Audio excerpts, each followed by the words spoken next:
जय जय गुरुवर, जय जय सर्वशक्ति। आज हम आपको वो बात बताने जा रहे हैं जो आपकी गरीबी का कारण है। अब आप कहेंगे कि गरीबी के कारण तो सिर्फ एक ही होता है, गरीब के घर पैदा होना।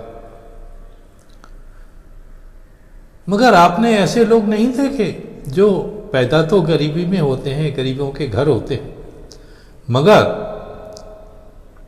वो अपनी बुद्धि से, समझदारी से कुछ ऐसे काम करते हैं कि देश के सिरमौर बन जाते हैं।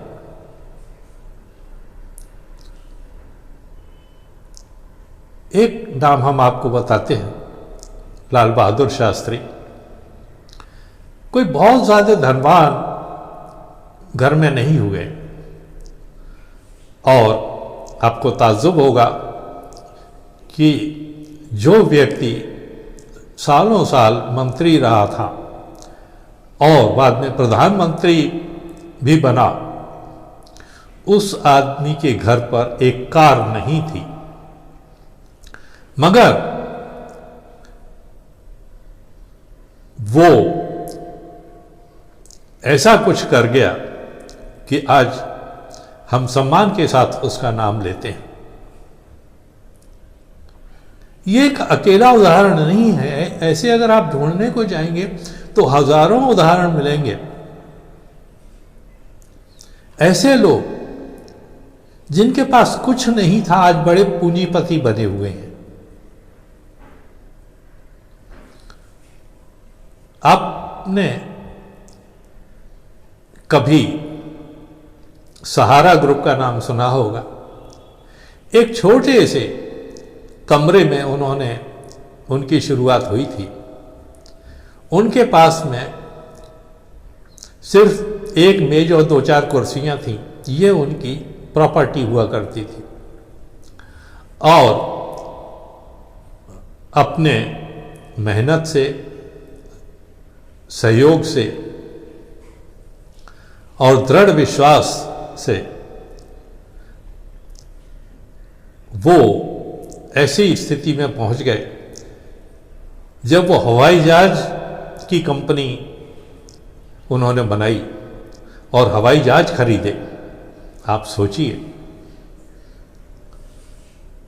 तो ये जरूरी नहीं है कि गरीबी की हालत में पैदा हुआ आदमी गरीब ही मरेगा।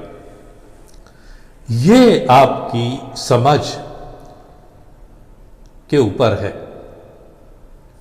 अगर आप कुछ करना चाहते हैं, अगर आप में कुछ कर गुजरने की तमन्ना है, तो रास्ते आपके पास होते हैं। थोड़ा धीरज रखना पड़ता है, थोड़ी हिम्मत जुटानी होती है और दिल में प्यार की भावना होती है। उस सहयोग की भावना को अगर आपने बढ़ावा दिया और उसको सही रूप में अगर ढाला,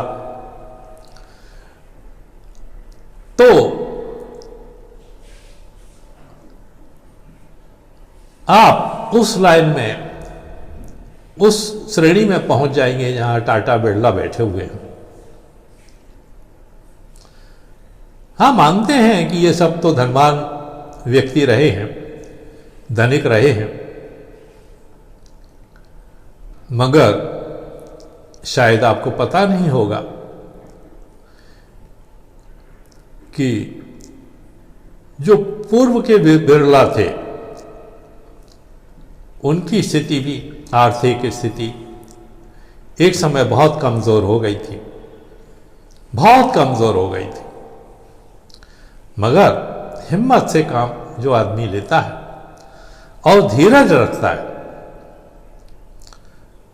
आंखों में एक सपना होता है, एक ख्वाब सजाता है कि मैं ये करूंगा, तो निश्चय ही एक न एक दिन वो सफल होता है। हम आपको वही ख्वाब देखने के लिए उकसाते ही रहते हैं, उत्साहित करते रहते हैं। हम आपको कहते हैं ख्वाब देखना शुरू करो और ख्वाब पूरे करने के लिए योजनाबद्ध तरीके से काम करो। मगर हम कोई ऐसा काम आपको करने के लिए नहीं बोलते कि लो डंडा उठा लिया, दूसरों से पैसा वसूल किया और हम धनवान बन गए, लोगों को मूर्ख बनाया, उल्लू बनाया, ठगी की और हम धनवान बन गए। आप धन से तो धनवान बन जाओगे ऐसे, मगर मन के गरीब रह जाओगे। और जो व्यक्ति मन से गरीब होता है वो कभी धनवान नहीं हो सकता।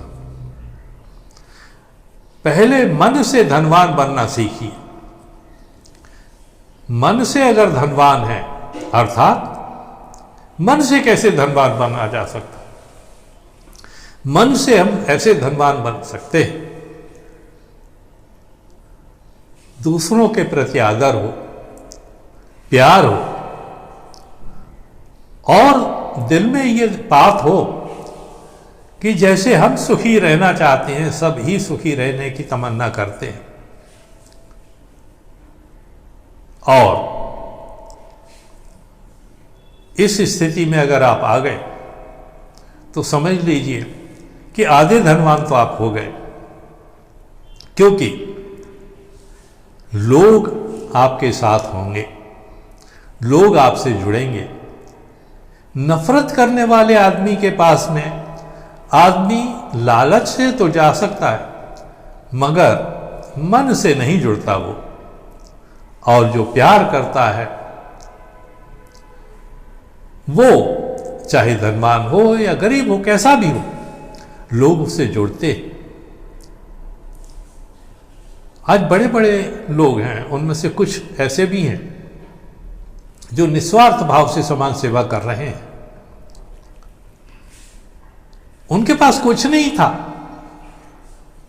मगर सेवा भाव था, और सेवा भाव से आज उनका समाज, या ये समझिए कि एक जन समूह उनके साथ हो गया और आज उनको देश में सब लोग जानते हैं, पहचानते हैं। उनका आदर डर से नहीं किया जाता, लोग मन से उनका आदर करते हैं। तो आप ऐसा क्यों नहीं कर सकते? हम तो आपको वो रास्ता बताते हैं कि आपको आदर भी मिले, आप धनवान भी बने, अपनी इच्छाओं को पूरा करने की सामर्थ्य आप जुटाएं अपने आप में। तो ऐसा क्यों नहीं करना चाहते? और वो भी उस रास्ते जहां आपको खर्च करने की आवश्यकता नहीं है, पैसा लगाने की जरूरत नहीं है।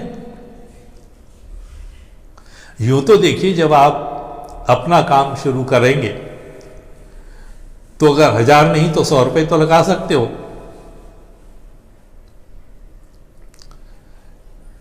और अगर वो भी नहीं लगा सकते तो अपनी मेहनत तो लगा सकते हो। आपकी मेहनत का भी मोल होता है। अगर 50 मेहनती लोग एक साथ आ जाएं तो इमारत खड़ी कर देते हैं। वो चाहे आधा भूखा रह करके काम करें, आधे नंगे रह करके काम करें, मगर इमारत जरूर खड़ी कर देते हैं। और जितने ज़्यादा लोग इकट्ठे एक साथ हो जाते हैं, सामर्थ्य उतनी ही ज़्यादा होती है और काम उतने ही कम समय में किया जा सकता है। आप जानते हो कि समूह अगर हो तो सामूहिक रूप में हम बहुत बड़ा काम कर सकते हैं, मगर अकेला ही इंसान अगर काम करे तो वो कितना काम कर लेगा? उसमें तो उसकी मेहनत भी पूरी वसूल नहीं होगी। बस सुबह शाम खाने का खर्चा ज़रूर निकलता रहेगा, मगर बच्चों की अगर पढ़ाई की बात आ जाए तो पढ़ाई के लिए पैसे नहीं होंगे। कभी अच्छे कपड़े पहनने की ज़रूरत पड़े तो उसके लिए भी पैसे नहीं होंगे। और जब आप एक समूह में काम करते हो तो निश्चय ही आप 4 आदमी मिलकर के 8 का काम कर निपटा लोगे, क्योंकि बहुत से काम ऐसे होते हैं जो मिलजुल कर चौगनी रफ्तार से पूरे होते हैं और एक ही आदमी करता रहे। उसे हम यूं समझाएंगे आपको कि मान लीजिए एक इमारत बन रही है, एक दीवार खड़ी की जा रही है, एक आदमी लगा हुआ है उस दीवार को खड़ी करने के लिए। अब होगा क्या? पहले उसके लिए वो मसाला तैयार करेगा, बालू का और सीमेंट का मिला करके, फिर वो ईंट इकट्ठी करेगा, फिर लगाएगा, खुद ही ईंट उठाएगा, खुद ही मसाला डालेगा। ये सब जब खुद ही करेगा तो निश्चय ही वो काम देर से होगा। और इसी को अगर 3 व्यक्ति एक साथ काम करेंगे तो जहां एक दीवार खड़ी हो सकती थी वहां 5 या 6 दीवारें खड़ी हो जाएंगी, क्योंकि उस समय उसका वक्त बर्बाद नहीं होगा। एक सामान उठा रहा होगा, माल उठा रहा होगा, एक लगा रहा होगा, एक ईंट दे रहा होगा, फटाफट फटाफट फटाफट काम हो जाता है। और ये आपने देखा होगा। हम प्रैक्टिकल बातें करते हैं, हवाई बातें नहीं करते। सहयोग एक ऐसी चीज है जो कमजोर से कमजोर को ताकतवर बना देती है, और असहयोग एक ऐसी चीज है जो ताकतवर, कितना भी ताकतवर हो, उसे कमजोर बना डालती है। अब आप कमजोर बनना चाहेंगे या ताकतवर बनना चाहेंगे, ये आपके ऊपर है, ये आप जानो। क्यों? क्योंकि जब आपकी इच्छा होगी कुछ करने की तभी तो कुछ कर पाओगे। अगर सोचो अरे हम उस आदमी के साथ मिलकर के काम करेंगे, कहीं उसने धोखा दे दिया तो इसका मतलब यह है कि आपके अंदर धोखा देने की प्रवृत्ति है। दूसरे के आदमी के अंदर ये सोचना कि वो धोखा देगा तभी हो सकता है कि जब हम वैसे हों। अगर आप वैसे नहीं हैं तो विश्वास भी कोई एक चीज होती है, और विश्वास से बड़ी शक्ति कोई नहीं होती है। बच्चा जब चलना सीखता है तो मां या बाप की उंगली विश्वास के साथ ही पकड़ता है। अगर वो मां बाप पर विश्वास नहीं करे तो बच्चा कभी चलना सीख नहीं सकता। वो विश्वास के साथ उंगली पकड़ता है और खड़ा होता है। वो जानता है कि मैं जिसकी उंगली पकड़ के चल रहा हूं वो मुझे गिरने नहीं देगा। ये बात और है कि माँ बाप भी थोड़ा सा मौका देखते हैं और बच्चे को ढीला छोड़ते हैं ताकि वो भी उसकी सामर्थ्य समझ सके कि बच्चा पूरी तरह से चलने लायक है या नहीं है, मगर उसे गिरने नहीं देते। ये विश्वास होता है। तो एक छोटा सा बच्चा जिसे आपकी सोच के हिसाब से कुछ समझ नहीं होती है, वो भी ये समझता है कि विश्वास से बड़ी और कोई चीज नहीं होती है। तो आप उस बात को क्यों नहीं समझना चाहते या क्यों नहीं समझते? एक दूसरे पर विश्वास कीजिए, एक दूसरे से प्रेम कीजिए। नफरत आपको कहीं का छोड़ेगी नहीं। नफरत एक ऐसी आग है जो एक चिंगारी का रूप लेती है और पूरे घर को तो क्या, गांव को तो क्या, समाज को तो क्या, पूरे देश को जला के खाक कर देती है। आज हमारा जो देश है जिस स्थिति में है उसका पूरा श्रेय इस नफरत को ही जाता है। ये नफरत महारानी ऐसी लोगों के दिलों में घर कर गई हैं कि निकलती ही नहीं। अब वो निकले तो तब जब हम निकालना चाहें, जब हम ही उन्हें पाल पोष करके बड़ा करेंगे, तो वो तो खुशी खुशी हमारे घर में रहेंगी, हमारे दिल में रहेंगी, हमारे मन में रहेंगी। और ये नफरत कैसी है? ये नफरत है धर्मों की। एक धर्म के लोग दूसरे धर्म के से नफरत करते हैं। आप मुझे कोई एक ऐसा धर्म बता दीजिए जिसके स्थापना करने वाले, जिसको शुरू करने वाले ये कहते हो कि आप ईर्ष्या करो, द्वेष करो, नफरत करो। क्योंकि ईर्ष्या, द्वेष और नफरत से समाज बनता नहीं है, समाज टूटता है। और जब तक समाज नहीं होता, धर्म नहीं होता, तो हर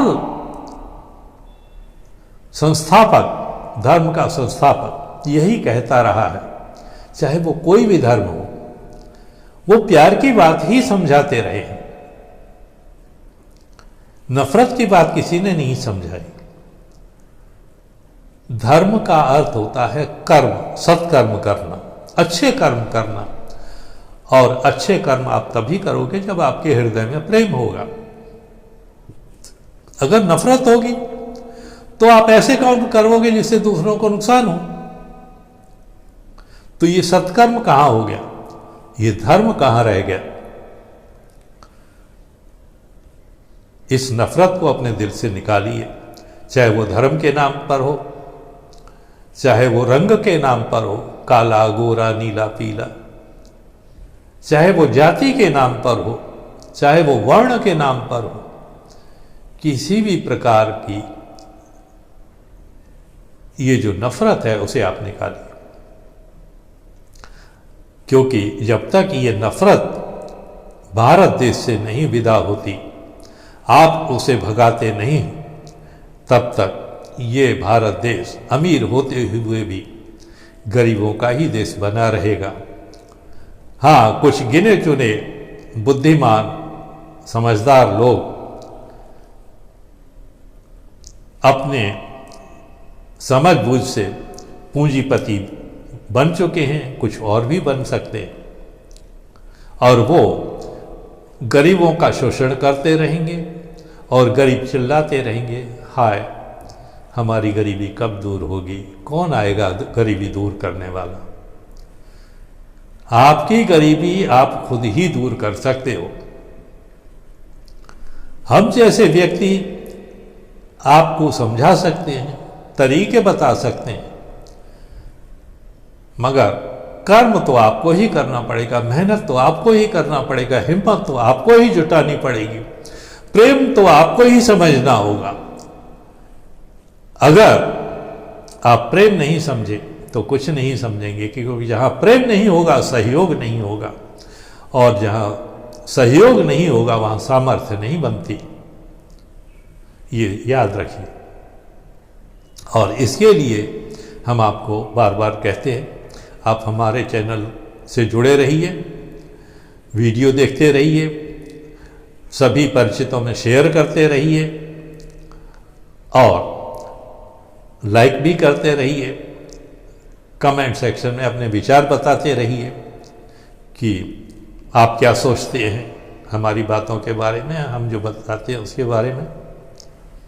आज बस इतना ही। धन्यवाद, शुक्रिया, थैंक यू वेरी मच।